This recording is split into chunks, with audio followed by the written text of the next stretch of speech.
नमस्कार दोस्तों, स्वागत है अपनी YouTube channel top trending GK में। दोस्तों इस वीडियो में देखने वाले हैं आज जो आपके एसएससी सीएचएसएल का एग्जाम हुआ है 11 अगस्त 2021 को। तो थर्ड शिफ्ट में पूछे गए 25 में से 23 एग्जैक्ट रूबू सवाल मिल चुके हैं। सारे सवाल एक्स्ट्रा फैक्ट से जानने वाले हैं जो आने वाले किसी भी कॉम्पिटिटिव एग्जाम्स के लिए काफ़ी महत्वपूर्ण रहने वाला वीडियो। तो बने रहेगा वीडियो के अंत तक। इसकी पीडीएफ फाइल आपको ऑल शिफ्ट की एक साथ टेलीग्राम चैनल पर मिल जाएगी। जिन भी कैंडिडेट ने टेलीग्राम चैनल ज्वाइन नहीं किया है, लिंक डिस्क्रिप्शन बॉक्स में है, क्लिक करके आप ज्वाइन कर सकते हो। थर्ड शिफ्ट के इन सभी कैंडिडेट ने सवाल भेजे तो इनका बहुत बहुत धन्यवाद। आप भी अपने शिफ्ट में पूछे गए सवाल भेज सकते हो।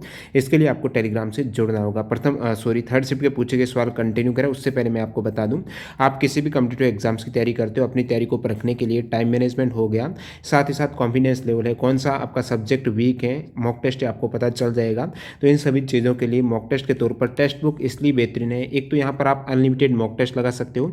सेकेंड, सारे एग्जाम्स के मॉक टेस्ट है। किसी भी एग्जाम की तैयारी कर रहे हो, सभी एग्जाम्स के मॉक टेस्ट एक ही पास के अंतर्गत आपको मिल रहे हैं। जैसे 1 वर्ष की वैलिडिटी का पास है, 2 वर्ष की। यदि आप 10% डिस्काउंट लेना चाहते हो तो टीटीजी के कूपन कोड अप्लाई कर सकते हो। ज़्यादा जानकारी के लिए डिस्क्रिप्शन बॉक्स में लिंक मिल जाएगी, वहाँ पर क्लिक करके ये मॉक टेस्ट सीरीज आप ज्वाइन कर सकते हो। टेक्स्ट बुक पास में भी ये कूपन कोड अप्लाई हो जाएगा। एग्जाम में जो आपको डैशबोर्ड पैटर्न या फिर इंटरफेस देखने को मिलता है, सेम इंटरफेस से यहाँ पर भी आप प्रैक्टिस कर सकते हो।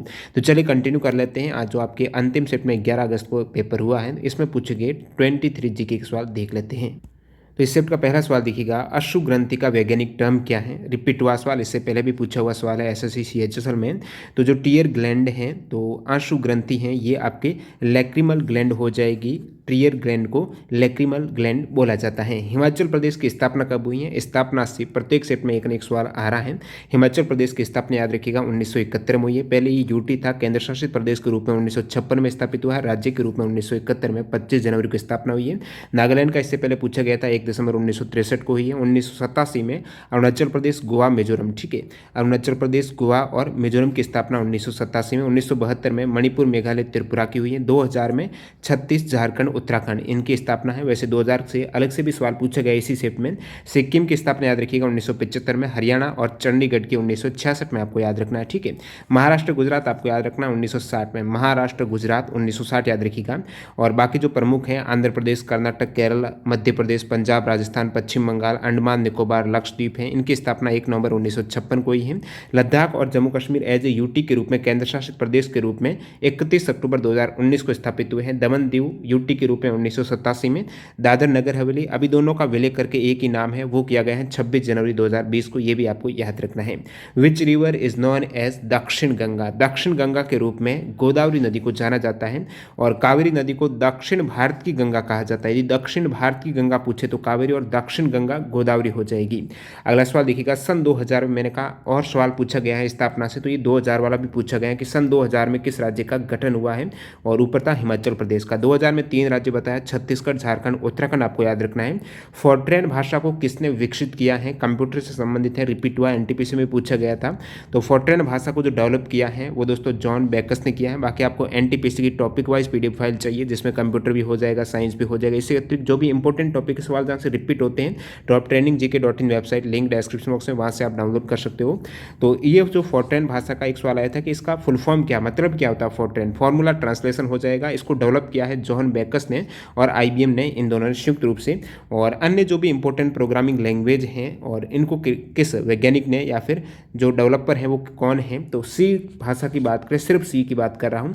बेल लैब्स के अंदर डेनिस रिच्ची के द्वारा विकसित की गई भाषा है 1972-73 में। सी, ओनली सी प्लस प्लस की बाजार ने स्टोर स्टूप है, ठीक है, बाजार ने स्टोर स्टूप ने 1985 में सी प्लस प्लस लैंग्वेज है, इसको विकसित किया है। बाकी मैं यदि पास्कल की बात करूं तो पास्कल को 1970 में निकोलस रिथ के द्वारा विकसित किया गया है। जावा जो प्रोग्रामिंग लैंग्वेज है, जेम्स गोस्टिंग याद रखना है जावा का, 1995 में विकसित हुआ। जावा स्क्रिप्ट की बात करें तो इसके जो डिज़ाइन किया गया है वो ब्रेंडन एच के द्वारा किया गया है। कोबोल जो लैंग्वेज है होवार्ड बोमबर्ग के द्वारा 1959 में विकसित है। ये विकसित हुई कब है, इससे भी सवाल एनटीपीसी में पूछा हुआ है, तो टीसीएस पूछ सकता है आने वाले सेट में। जावा 1995 में, जावा स्क्रिप्ट भी 1995 में। जावा को जेम्स गोस्लिंग है, जावा आ सकता है इंपॉर्टेंट लैंग्वेज है। जावा स्क्रिप्ट है ब्रेंडन एच के द्वारा विकसित की गई। पास्कल याद रखिएगा निकोलस रिथ के द्वारा। और बाकी जो सी प्लस प्लस है बाजार ने स्टोर स्टूप है, और सी भाषा है ये आपकी डेनिस रिच के द्वारा। आपको फोर्ट्रेन का पूछा गया है, जॉन बेकस हो जाएगा। अगला सवाल देखिएगा, ट्रांजिस्टर का प्रयोग कंप्यूटर की किस पीढ़ी में प्रयोग किया जाता है? ट्रांजिस्टर हैं, इससे पहले पूछा हुआ सवाल ऑलरेडी। तो 1959-65 में जो सेकेंड जनरेशन है कंप्यूटर की, उसमें ट्रांजिस्टर का प्रयोग किया गया है। जो फर्स्ट जनरेशन रही है कंप्यूटर की 1946 से 1959 के मध्य, उसमें वैक्यूम ट्यूब का प्रयोग किया जाता था। और जो तीसरी जनरेशन है, थर्ड पीढ़ी है, इसमें आईसी यानी इंटीग्रेटेड सर्किट का प्रयोग किया जाता है। थर्ड जनरेशन का काल है, ये भी आपको याद रखना, 1965 से 71 है। और चौथी जो जनरेशन है माइक्रो प्रोसेसर है, अभी एआई का यूज हो रहा है, आर्टिफिशियल इंटेलिजेंस का फिफ्थ जनरेशन में, जो 1980 से अभी प्रेजेंट में चल रही है। श्रीलंका से ओलंपिक में भाग लेने वाले पहले खिलाड़ी जिसने सिल्वर मेडल जीता है, यानी श्रीलंका से ओलंपिक में किस खिलाड़ी ने पहला ही मेडल जीता है, पहले ही ओलंपिक में इन्होंने भाग लेते हुए, इनका नाम है दोस्तों डुंकन विट है। ठीक है, तो डुंकन वाइट ने मेंस 400 मीटर हर्डल्स जो रेस है उसमें एथलेटिक्स में इन्होंने जीता है, वो सिल्वर मेडल जीता था। 1948 का जो ओलंपिक हुआ था लंदन इंग्लैंड में, जो कि पहला ओलंपिक था, श्रीलंका ने भाग लिया जिसमें, और डुंकन वाइट ने यहाँ पर एथलेटिक्स में सिल्वर मेडल जीत लिया है। और बात करूँ यहाँ पर श्रीलंका की, तो ओलंपिक में अब तक श्रीलंका के केवल 2 ही मेडल हैं। एक तो ये पहला जो 1948 में हुआ था, एक यहाँ पर जीता है सुसनिथिका जयसिंगे इनका नाम है। 2000 की सिडनी ओलंपिक में इन्होंने सिल्वर जीता है, वो भी एथलेटिक्स में, वुमेन की 200 मीटर में। अब तक केवल 2 खिलाड़ी ने मेडल जीता है श्रीलंका में। अब देखिए बात करूँ जी, पड़ोसी देशों से पूछा जा रहा है, इससे पहले पाकिस्तान का भी ओलंपिक में पूछा गया था। अभी नेक्स्ट आपको थोड़ा नेपाल भूटान हो गया, या फिर वैसे नेपाल भूटान इनके कोई भी ओलंपिक में मेडल नहीं है। ओलंपिक में भाग लेने वाले पाकिस्तान की पहली महिला है शबाना अख्तर है, ये इससे पहले पूछा है आपके एसएससी एग्जाम में, जिन्होंने वुमेन्स लॉन्ग जंप में 1996 ओलंपिक में भाग लिया था। पाकिस्तान अभी तक कोई भी महिला खिलाड़ी के नाम मेडल नहीं है ओलंपिक में स्पेशली। पाकिस्तान ने पहली बार 1948 में लंदन ओलंपिक में भाग लिया था। पाकिस्तान के अब तक ओलंपिक में टोटल मेडल की बात करें तो 3 गोल्ड है, 3 सिल्वर हैं और 4 कांस्य पदक जीते हैं। पाकिस्तान फर्स्ट बार मेडल है वो 1956 के मेलबर्न ओलंपिक में फील्ड हॉकी में सिल्वर जीता था। 2020 में टोक्यो ओलंपिक में वैसे पाकिस्तान के 10 खिलाड़ियों ने भाग लिया, लेकिन मेडल है वो 0 लेकर आए हैं। और बांग्लादेश की बात करूँ तो बांग्लादेश के भी ओलंपिक में कोई भी मेडल नहीं है। और प्रथम खिलाड़ी जो बांग्लादेश की तरफ से ओलंपिक में भाग लिया है वो लॉस एंजल्स में जो 1984 में ओलंपिक हुआ था, इनका नाम है शैदुर रहमान डॉन है। ये एथलेटिक्स में इन्होंने भाग लिया था पहली बार। नेपाली नागरिक तेजबीर बुर्रा ने 1924 के शीतकालीन समर ओलंपिक में, कोई भी नेपाल का खिलाड़ी नहीं है जो कि मेडल जीता है, लेकिन विंटर ओलंपिक में जरूर यहाँ पर मेडल जीता है, स्वर्ण पदक जीता है। इनका नाम है तेजबीर बुर्रा है, 1924 में जीता था इन्होंने। कौन सा राज्य 3 दिशाओं से बांग्लादेश से घिरा हुआ है? तो 3 दिशाओं से आप देख सकते हो, त्रिपुरा राज्य, ये हो जाएगा त्रिपुरा, ये आपका बांग्लादेश है। तो तीनों डायरेक्शन देख लीजिएगा, ये हो जाएगी आपके दक्षिण, फिर इधर पश्चिम में और ऊपर उत्तर साइड में भी। तो तीनों डायरेक्शन से जो बांग्लादेश से घिरा हुआ राज्य है वो त्रिपुरा हो जाएगा। तो ये आपको पूछा गया है। बाकी जो मैप आपको इंडिया का पूरा याद ही करना है, कौन सा राज्य है, कौन से देश से सीमा साझा करता है, किस साइड में करता है। नेपाल में नया संविधान कब लागू हुआ है? यदि आपको संविधान का पूछा गया तो 2015 में ये नया संविधान 20 सितंबर 2015 को लागू हुआ है। बाकी नेपाल में लोकतंत्र की स्थापना ये 2008 में हुई है। वैसे जो संसदीय लोकतंत्र की शुरुआत नेपाल में 1951 में हो गई थी, लेकिन दोबारा इसे 1960 और 2005 में 2 बार नेपाली सम्राटों के द्वारा निलंबित कर दिया गया था। और फिर नेपाली नागरिकों के क्रोध के परिणाम स्वरूप नेपाली गृह युद्ध हुआ, और जिसका रिजल्ट रहा कि 2008 में नेपाल में दोबारा यहाँ पर गणतंत्र की घोषणा हुई है। इससे दुनिया में एकमात्र हिंदू राष्ट्रशाही के अंत को चिन्हित किया है। 2008 में नेपाल में गणतंत्र की स्थापना, लोकतंत्र की स्थापना हुई है, और संविधान नया बना था बाद में 20 सितंबर 2015 को याद रखना है आपको। अगला सवाल, विटामिन डी की कमी से कौन सा रोग होता है? इसी सवाल पूछा गया है। रिकेटस रोग, जिसे सूखा रोग बोल सकते हो। बाकी सभी विटामिन से कौन सा रोग होता है? ए की कमी से रतौंधी और 0 फतलमिया हो जाता है। B1 की कमी से बेरीबेरी, B6 और B12 की कमी से एनीमिया रोग है, रुधिर की कमी कह सकते हो। विटामिन सी की कमी से स्कर्वी रोग हो जाता है। डी पूछलिया। ई की कमी से जनन शक्ति का कमजोर होना। के की कमी से रुधिर का स्राव होना, या फिर एंटन है, हीमोफीलिया हो जाता है के की कमी से। और विटामिन B3 त्वचा पर दाद होना, B3, B7 लकवा और शरीर में दर्द है। BSE की स्थापना जो बॉम्बे स्टॉक एक्सचेंज है, और बॉम्बे स्टॉक एक्सचेंज का आपको पूछ लिया कि इंडेक्स क्या है, तो आप कहेंगे सेंसेक्स है। और जो NSE का इंडेक्स है जिसमें ट्रेडिंग होती है, टॉप 50 कंपनी रहती है, वो है निफ्टी। ठीक है, निफ्टी 50 है। और जो बॉम्बे स्टॉक एक्सचेंज का इंडेक्स सेंसेक्स है, उसमें टॉप 30 कंपनियों का ये इंडेक्स रहता है। और निफ्टी 50 है, आपको पता ही है 50 है तो 50 कंपनी।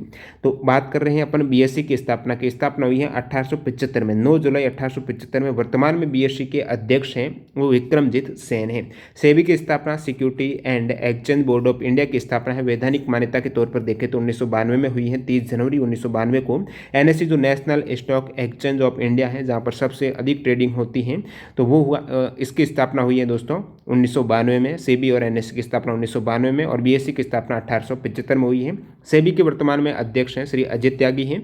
नेशनल स्टॉक एक्सचेंज के अध्यक्ष हैं जीसी चतुर्वेदी। बीएसई के अध्यक्ष हैं विक्रमजीत सेन। अगला सवाल, जनवरी 2020 में world games athlete of the year 2019 award किसे दिया गया है? तो ये 2019 वाला जो जनवरी 2020 में दिया गया था, ये world games athlete of the year का पूछा है, तो रानी रामपाल को दिया गया है। महिला हॉकी की खिलाड़ी रानी रामपाल को world games athlete of the year award दिया गया है।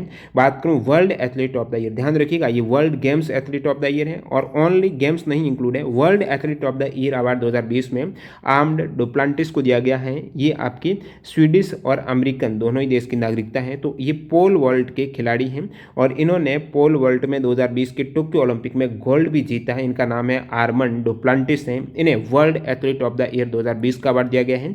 World athlete of the year 2020 है। ये मैन के केस में, विमेन के केस में महिला का यूलिमार रोजासो को दिया गया है। ये ट्रिपल जंप की खिलाड़ी है, वेनेजुएला से है। इन्होंने टोक्यो ओलंपिक में गोल्ड जीता है ट्रिपल जंप में, यूलिमार रोजासो ने।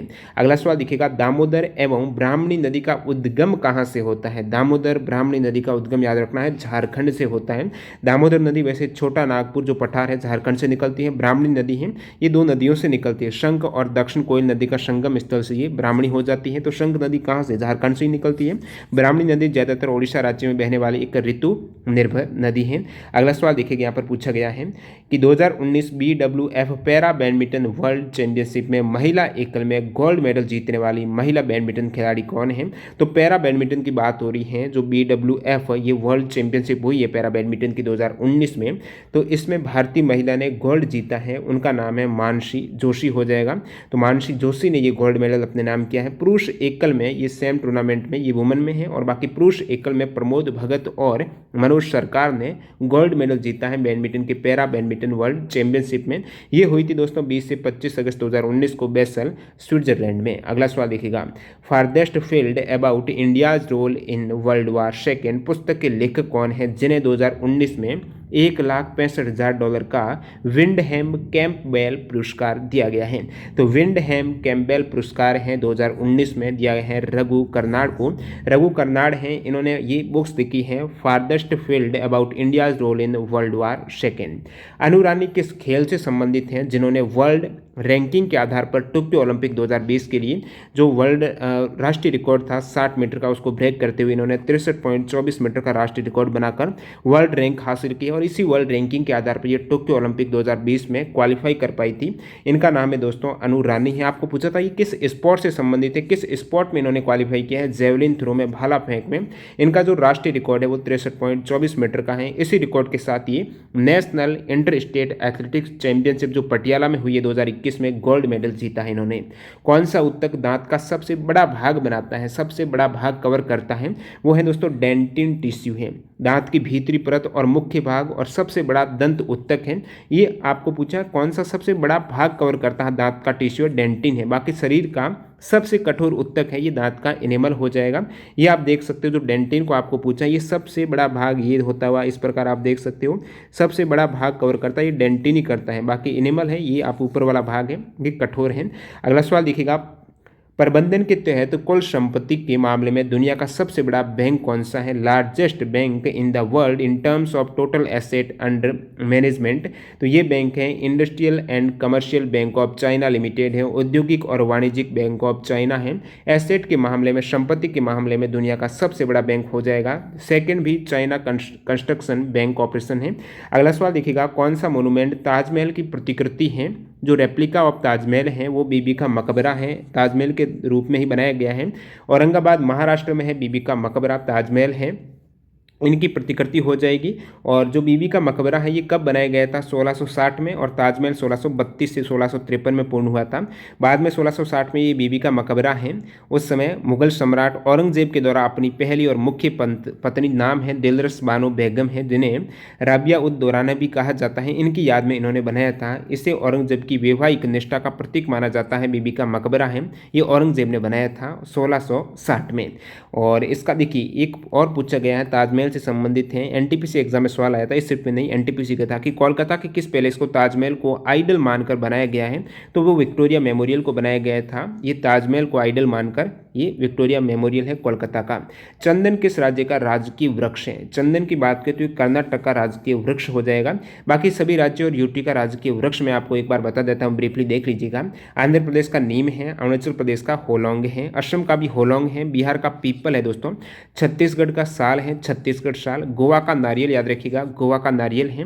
बात करूँ गुजरात की तो बरगद है, हरियाणा का भी पीपल है, हिमाचल प्रदेश का देवदार है, झारखंड का साल है, कर्नाटक का चंदन जो पूछा है, केरल है इसका भी नारियल है, गोवा का भी नारियल है, मध्य प्रदेश का बरगद हो जाएगा, महाराष्ट्र का आम याद रखिएगा, मणिपुर का तोना है, मेघालय का सफेद सागौन है, मिजोरम का नागकेशर है, नागालैंड का एल्डर है, ओडिशा गूलर, पंजाब शीशम हो जाएगा, राजस्थान का जो वृक्ष है वो खेजड़ी है, सिक्किम का बुरांस है, तमिलनाडु का ताड़ है, तेलंगाना का शमी याद रखिए, त्रिपुरा का अगर है, त्रिपुरा अगर, और उत्तर प्रदेश का अशोक हो जाएगा, उत्तराखंड लाली गुरांस, पश्चिम बंगाल का चित्तौन, अंडमान निकोबार द्वीप समूह का अंडमान रेडवुड है वो अंडमान निकोबार का है, चंडीगढ़ का आम का पेड़ है, दिल्ली का गुलमोहर याद रखिए, जम्मू कश्मीर चिनार, लक्षद्वीप नागदामिनी, पुदुचेरी बिल्लव हो जाएगा।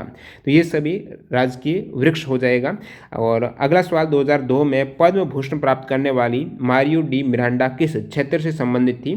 तो ये कार्टूनिस्ट थी, कार्टूनिस्ट इनका नाम है, मारियो डी मिरांडा हैं। इनको 2002 में पद्म भूषण भी मिला है। इनकी डेथ है वो 11 दिसंबर 2011 को ही है। तो मारियो डी मिरांडा भारतीय राज्य गोवा के लुटोलिम में स्थित एक भारतीय कार्टूनिस्ट और चित्रकार थी। अगला सवाल देखिएगा, 11 फरवरी को मनाया जाने वाला विज्ञान में महिलाओं और लड़कियों का अंतर्राष्ट्रीय दिवस है, international day of women and girls in science है। इसकी थीम क्या रही है? यदि आपको 2021 की थीम पूछे जो 11 फरवरी 2021 को मनाया गया, तो इसकी थीम है women scientist as the forefront of fight against कोविड-19 हो जाएगी। 2020 में थीम है investment in women and girls in science for inclusive green growth है। ये दोनों ही ईयर्स की थीम है जो विज्ञान और महिलाओं लड़कियों का अंतर्राष्ट्रीय दिवस है। प्रीवियस एग्जाम में पूछा हुआ सवाल है कि मनाया कब जाता है। याद रखिएगा 11 फरवरी को international day of women and girls in science के रूप में मनाया जाता है। एक सवाल ये इस प्रकार से अस्पष्ट मिला है, कमेंट करके बताना। मैंने कहा 25 में से 23 सवाल हैं, तो 2-3 सवाल है वो नहीं भी मिले हैं, एक अस्पष्ट है। तो जिन भी कैंडिडेट को याद आ रहा थर्ड शिफ्ट में एग्जाम दिया है, कमेंट बॉक्स में ये कुछ इस टाइप से सवाल था कि कहाँ का आदिवासी समाज है जिसमें शादी के टाइम ग्रूम तलवार रखता है।